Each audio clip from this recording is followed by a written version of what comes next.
Je voulais vous proposer quelques vidéos sur Scratch.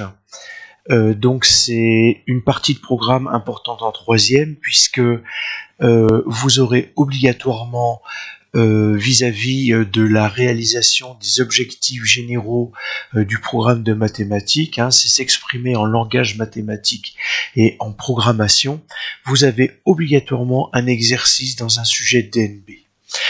Alors, vous avez deux possibilités, soit vous travaillez avec Scratch en ligne, ce que je fais plutôt avec mes élèves, ou sinon, ce que vous pouvez faire, c'est que vous pouvez aussi télécharger Scratch, mais attention, là je viens de télécharger la dernière version et je me suis aperçu que le logo avait changé. Si vous regardez bien, voilà, dans mon téléchargement, Scratch est au niveau 3.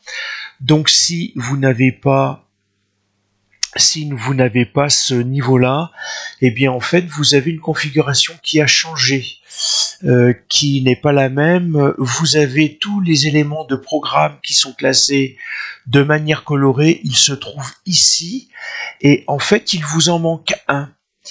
Il vous manque le crayon.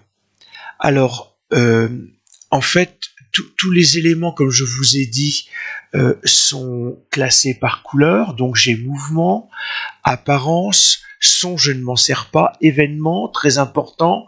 C'est notamment, ça va servir quand on va commencer un programme. Ces éléments, c'est ce qu'on appelle des briques. Vous voyez, je prends, donc si je ne vous dis rien, c'est du clic gauche, et puis si je n'en veux pas parce que je me suis trompé, opération inverse, je prends, je balaye, j'amène dans la zone où j'ai pris, je relâche et c'est fini. Il n'y a plus. Contrôle très important, c'est tout ce qui concerne les boucles, les conditions.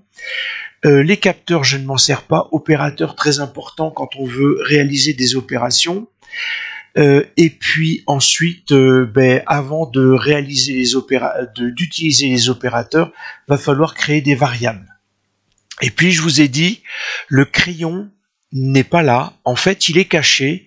Il se trouve là dans la version 3. Donc je peux ajouter une extension. Vous avez toutes ces extensions là et vous allez retrouver ici. Donc un simple clic fait apparaître le stylo en plus. Bien entendu, vous avez la zone d'évolution. Alors, le petit personnage, c'est ce qu'on appelle le lutin. Et puis, vous avez des éléments qui sont ici importants. Alors, je le trouve gros, ce lutin. Donc, bien entendu, je peux diminuer sa taille très facilement. Ou alors, je peux en changer. Alors, ce que j'aime bien utiliser au niveau des changements, c'est de prendre le crayon. Donc, vous voyez, j'ai rajouter le crayon, j'enlève le lutin. Les costumes, je ne m'en sers pas. Et les sons, pas davantage. L'objectif est bien de répondre, mon objectif, moi en tant qu'enseignant, est bien de répondre aux nécessités de l'examen. Et puis, pour l'instant, je vais m'arrêter là.